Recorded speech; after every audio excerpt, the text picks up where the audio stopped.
Assalamualaikum warahmatullahi wabarakatuh. Selamat pagi semua. Sehat-sehat kan di sana? Perkenalkan kami dari kelompok 3 dengan saya Desi Duarsati.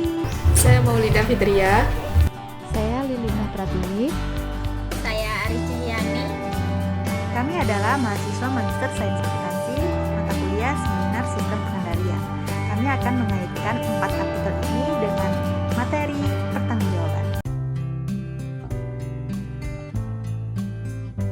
Oke teman-teman, saya akan menjelaskan mengenai outline presentasi kami hari ini. Hari ini kita akan membahas tentang pusat pertanggungjawaban biaya dan pendapatan yang ini akan dijelaskan oleh Mbak Fitri, di mana dia akan mengaitkan di mana sih keempat artikel ini posisinya ada di mana. Terus struktur organisasi perusahaan multi unit, hambatan dan juga desain organisasi. Ini akan dijelaskan oleh Mbak Fitri. Ini merupakan artikel keempat yang ditulis oleh Garvin dan Lefkoe tahun 2008. Setelah itu akan dijelaskan oleh saya, yaitu artikel kedua mengenai mekanisme koordinasi perusahaan multi-unit, khususnya terkait dengan knowledge sharing dalam perusahaan, yang ditulis oleh Tsai tahun 2002. Selanjutnya akan dijelaskan oleh Lili. Ini merupakan artikel ketiga, yaitu konflik yang berhubungan dengan pengukuran kinerja dalam pusat laba dan pusat biaya, yang ditulis oleh Smith dan Petrus tahun 2002. Dan terakhir yaitu artikel pertama yang dijelaskan oleh Yani, yaitu penetapan target atau target setting, terutama terkait target difficult dan target flexibility terhadap kinerja perusahaan, yang ditulis oleh Almond and Arts tahun 2015.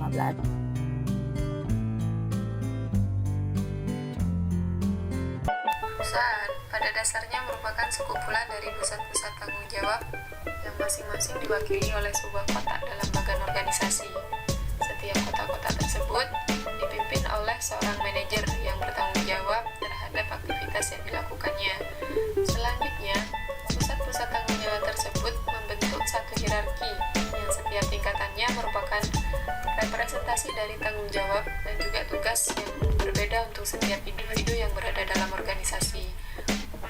Adanya pusat tanggung jawab tersebut berguna untuk mewujudkan satu atau lebih maksud atau tujuan dari organisasi, atau sering kita sebut sebagai cita-cita.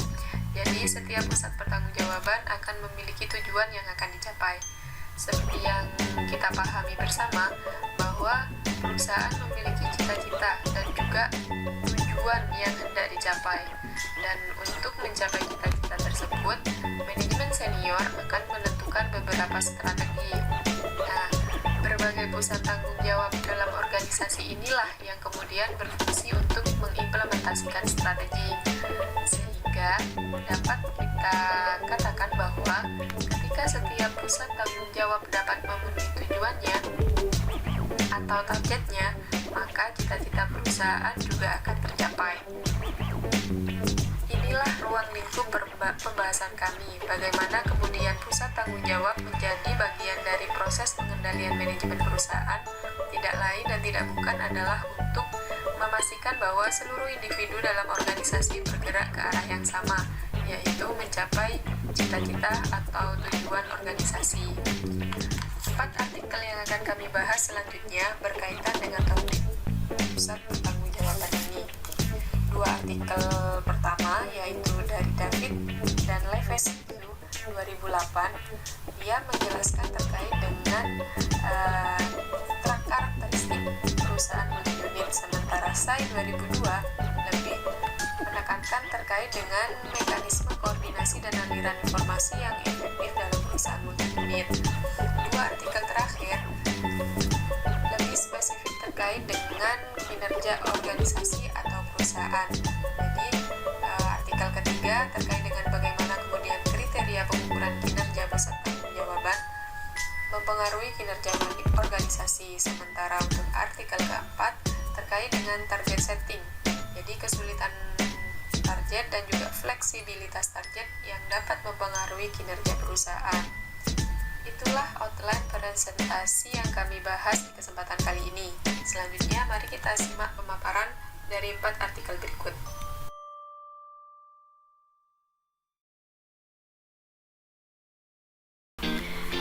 artikel ini berjudul The Multi-Unit Enterprise yang ditulis oleh Garvin dan juga Leves tahun 2008 yang menjelaskan terkait dengan struktur organisasi perusahaan multi-unit.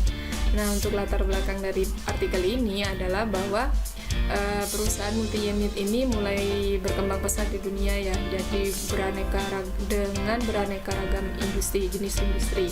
Nah, terlepas dari itu banyak fakta-fakta menarik yang terkait dengan multi-unit ini. Salah satunya adalah bahwa 20% dari 100 perusahaan Fortune merupakan perusahaan multi-unit, dan bahkan beberapa dari mereka itu menjadi majikan terbaik di Amerika. Nah, terlepas dari fakta-fakta menarik tersebut, terlepas dari prevalensinya, perusahaan multi-unit ini menerima sedikit perhatian dari akademisi, sehingga menyebabkan literatur terkait dengan organisasi tentunya terbatas ya, bahwa literatur buku bahkan lebih spesifik menjelaskan tentang organisasi multidivisi dibandingkan dengan perusahaan multi-unit ini. Nah, untuk mengisi gap tersebut, penelitian ini kemudian hadir. Nah, untuk research question-nya tentu jelas. Yang pertama adalah bagaimana karakteristik perusahaan multi-unit dan bagaimana struktur organisasinya.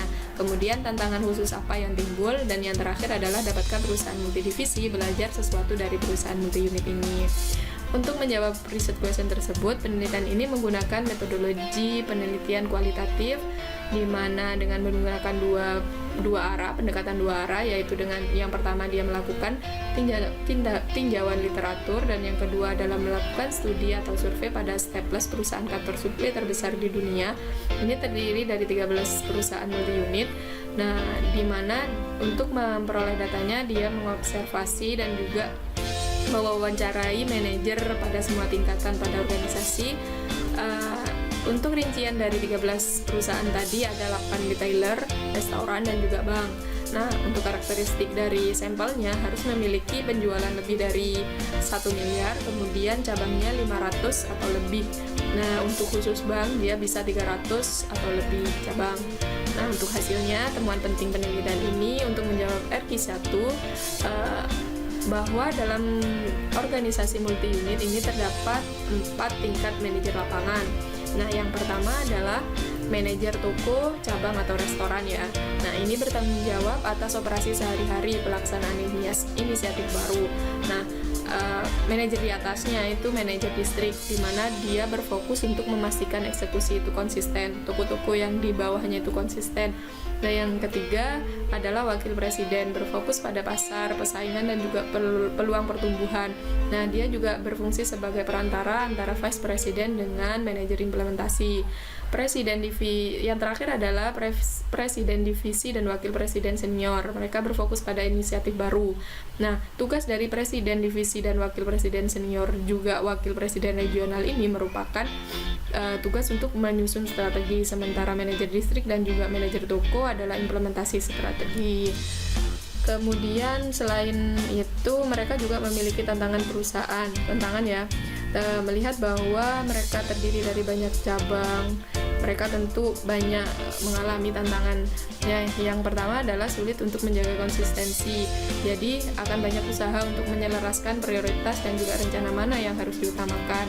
Yang kedua, kustomisasi. Jadi di samping mereka harus ada standarisasi antar semua toko, mereka juga harus memperhatikan kondisi lingkungan yang ada sebagai keputusan untuk kustomisasi. Terus yang ketiga adalah konflik keputusan manajer pusat dengan manajer lapangan. Manajer pusat ini tentu membuat keputusan strategi yang lebih luas. Nah, sementara yang bawahnya manajer lapangan dia bertanggung jawab atas keputusan implementasi. Nah, yang terakhir adalah bahwa manajer lapangan adalah kunci, namun sulit untuk diklasifikasi. Jadi kinerja manajer lapangan ini sering dijadikan sebagai kinerja yang di atasnya karena mereka berjalan ke atas ya. Jadi ketika target yang bawah tercapai, target manajer paling bawah tercapai, otomatis akan mengalir ke atas. Kemudian 5 prinsip desain organisasi ini untuk menjawab RQ3, apa yang bisa dipelajari dari perusahaan multi-unit. Yang pertama adalah bahwa mereka memungkinkan peran dan tanggung jawab yang tumpang tindih. Jadi penting untuk menspesifikasi atau menspesialisasikan individu-individu yang ada di dalamnya, terutama terkait dengan tanggung jawab dan juga tugasnya. Nah, yang kedua adalah menggunakan integrator pada semua tingkatan. Nah, ini gunanya untuk memudahkan koordinasi. Nah, yang ketiga adalah menyiapkan corong dan informasi atau filter, sehingga memilih atau memilah informasi. Kemudian yang keempat adalah menunjuk translator untuk mengubah strategi menjadi tindakan. Ini sangat penting, mendefinisikan dan juga menerjemahkan kebijakan yang bersifat luas menjadi sebuah tindakan atau implementasi. Nah, yang terakhir adalah berbagi tanggung jawab untuk pengembangan bakat. Nah, ini untuk memastikan bahwa individu tersebut berada di tempat yang sesuai dengan kemampuannya.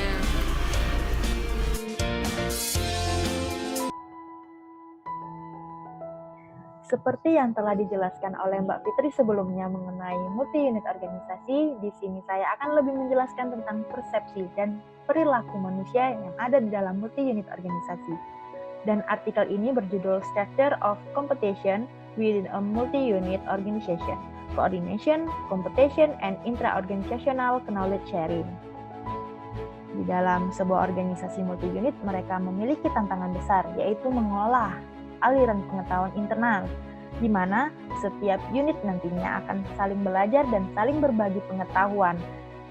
Namun di satu sisi mereka juga harus saling bersaing.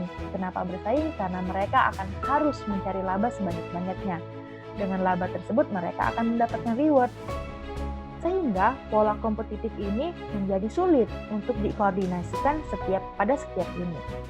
Dengan begitu, masalah dalam penelitian ini yaitu ingin mencari bagaimana organisasi multi-unit dapat mengkoordinasi unit-unitnya dan mendorong mereka untuk berbagi pengetahuan dengan pesaing mereka di dalam organisasi multi-unit. Dan tujuan artikel ini yaitu untuk menyelidiki efek dari mekanisme koordinasi organisasi yang berbeda pada berbagi pengetahuan di antara unit yang bersaing dalam organisasi yang sama.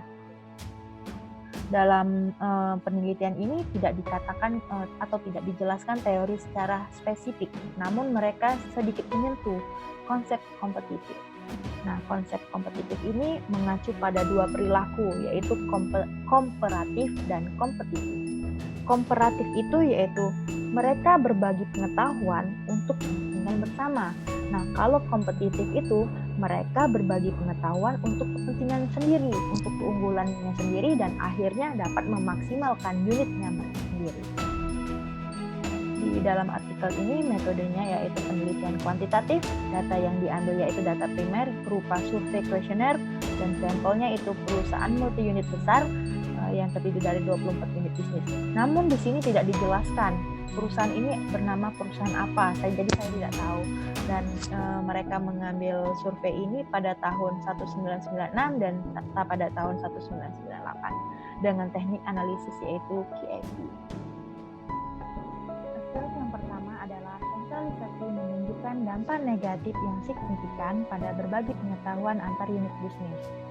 Jadi sentralisasi ini dapat menghambat berbagi pengetahuan dalam unit bisnis karena cenderungnya kantor pusat itu terlalu ikut campur, dan juga dalam pengambilan keputusan mereka itu buruk. Jadi sentralisasi ini tidak efektif dalam berkoordinasi. Terus yang kedua, interaksi sosial menunjukkan dampak positif yang signifikan pada berbagi pengetahuan antar unit bisnis.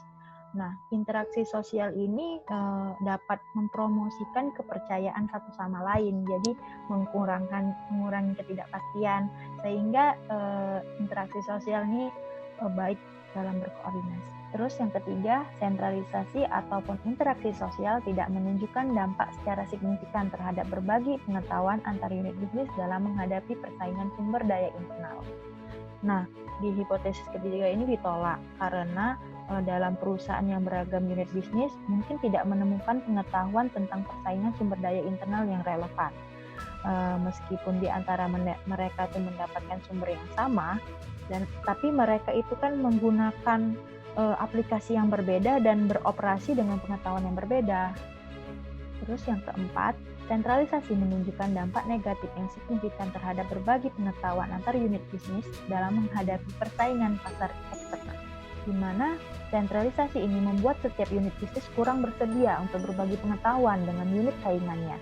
Kenapa? Karena mereka harus mempertahankan pengetahuan mereka agar nantinya mereka mendapat keuntungan.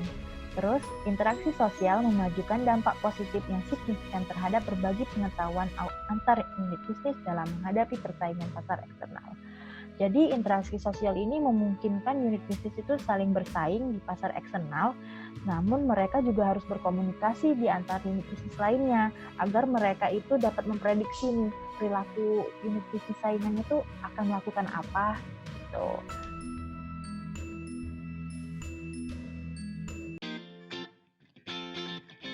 Saya di sini akan membahas artikel yang berjudul Application of the POC Thinking Processes to Challenging Assumption of Profit and Cost Center Performance Measurement yang ditulis oleh M. Smith and P. Pretorius.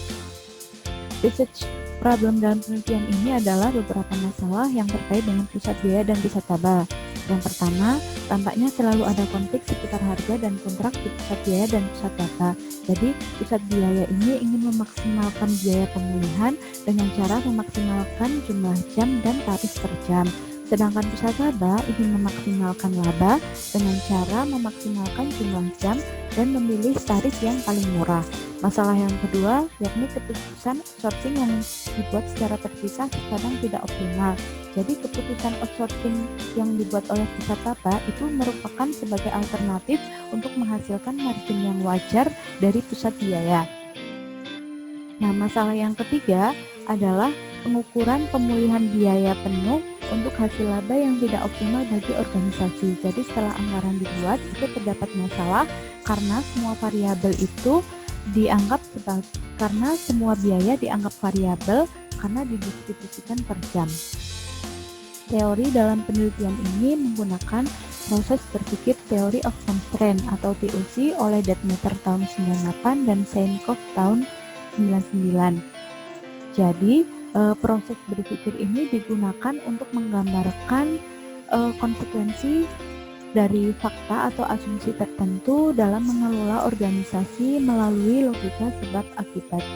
Jadi, proses berpikir TOC ini untuk menyelidiki masalah-masalah organisasi dengan divisi dan tanggung jawab yang berbeda.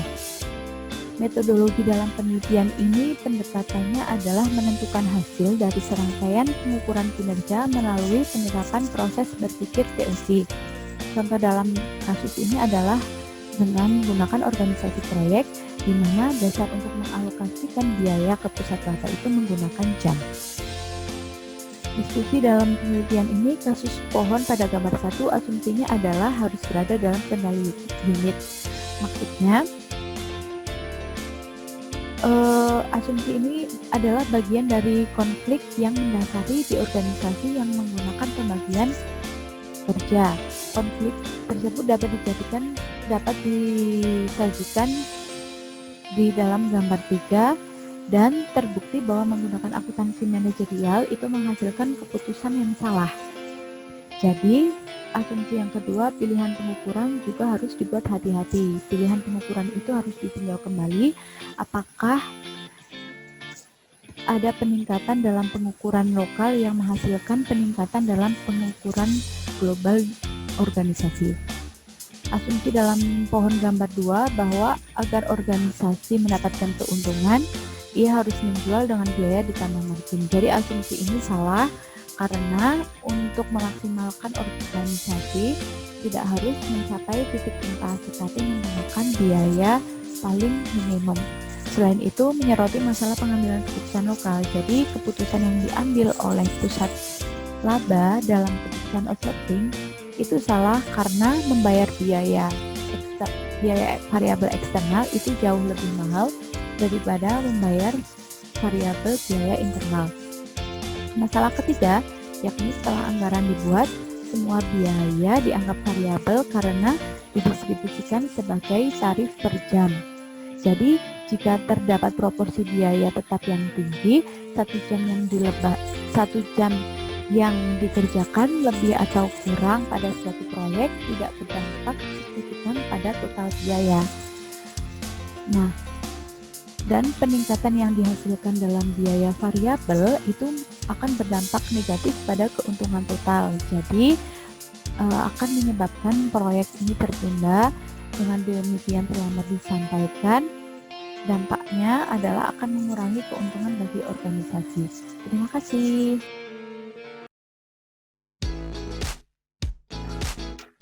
Baik, selanjutnya saya Riciani akan mempresentasikan artikel keempat yang berjudul Target Difficulty, Target Flexibility, and Firm Performance Evidence from Business Unit Target.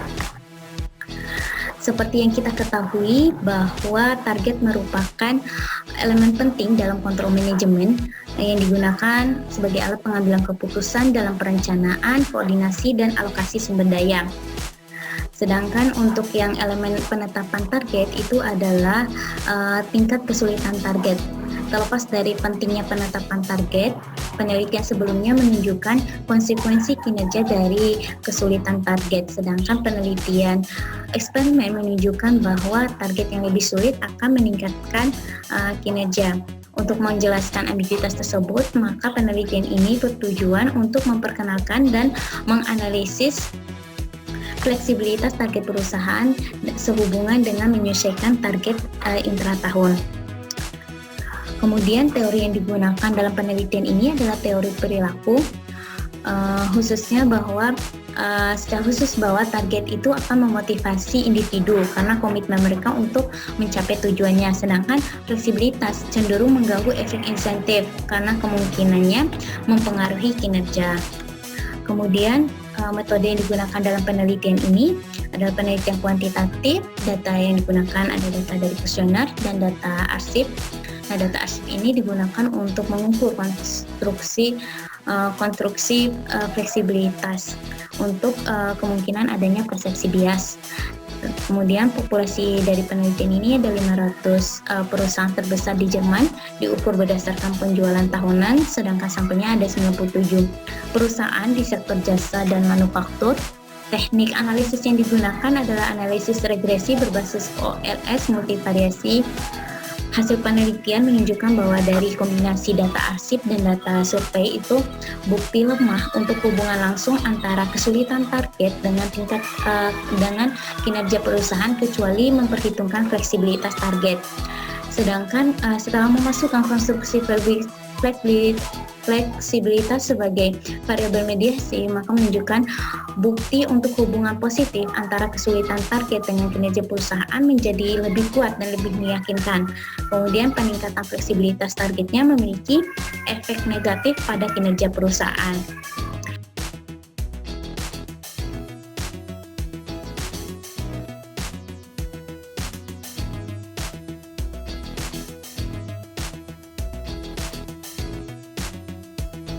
Sekian presentasi dari kami, kurang dan lebihnya mohon maaf. Wassalamualaikum warahmatullahi wabarakatuh. Jangan lupa like, komen, share, dan subscribe.